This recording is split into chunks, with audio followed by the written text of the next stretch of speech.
When we first got our chicks, we knew that the Buff Orpington was a breed that we wanted to bring into our flock.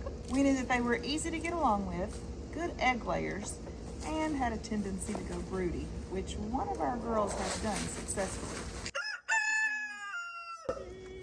That just means that she'll sit on her eggs till they hatch. Research is one thing, but let's talk about these golden beauties that we've brought into our flock, and we feel like it was the best choice for us.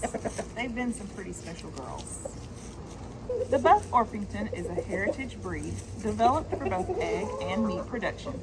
So she's going to give us 200 plus eggs a year. And if we were to need meat birds, it would be about 8 pounds at 20 weeks. Her eggs would be about 2 ounces, which puts them at an extra large according to egg size charts. As a breed, we've also learned that they are very tolerant of most weather conditions. Now we live in East Texas, so it doesn't really get too cold here usually. Our summers do get pretty hot. I would say maybe down into the 20s is the coldest we usually get, but our summers do reach 100 plus temperatures. And last summer we did lose one of our buffs to the heat. So even though she had all the things she needed, it still got the best of her. Now let's talk about our girls specifically. Now in most of my videos you see me holding Blanche. She's sort of the queen around here. She's very docile. She loves to be held. She even comes up to our feet and sort of looks at us or jumps up to us to hold her.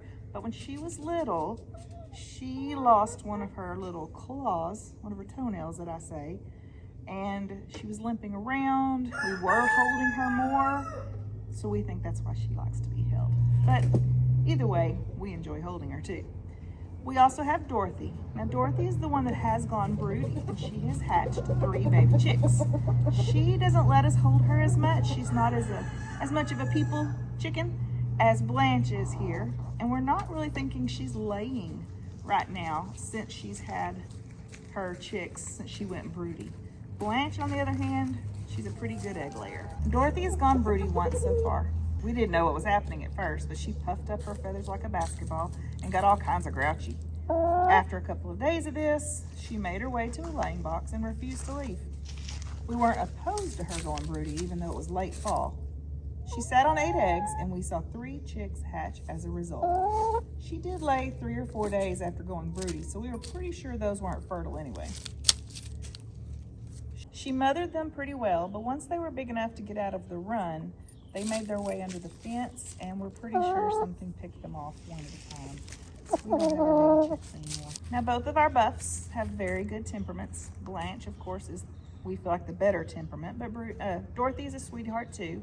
They get along with our others, our barred rocks and our Easter eggers. They don't go causing trouble. They don't start anything. They just sort of chill out with everyone and have such a great temperament. They have really, really been some of the best breeds we've ever seen.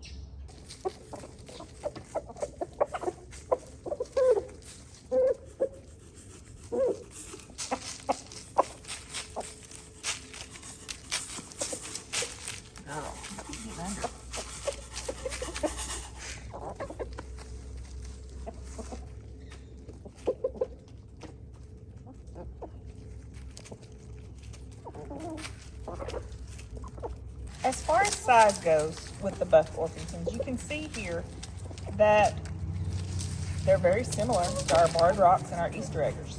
Now Dorothy, you can see her over at the back. She's more fluffy.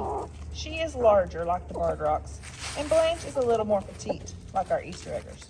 And both have a beautiful fluffy plumage. Okay, Big Mama. Here, I got you 2 girls right here. Look here.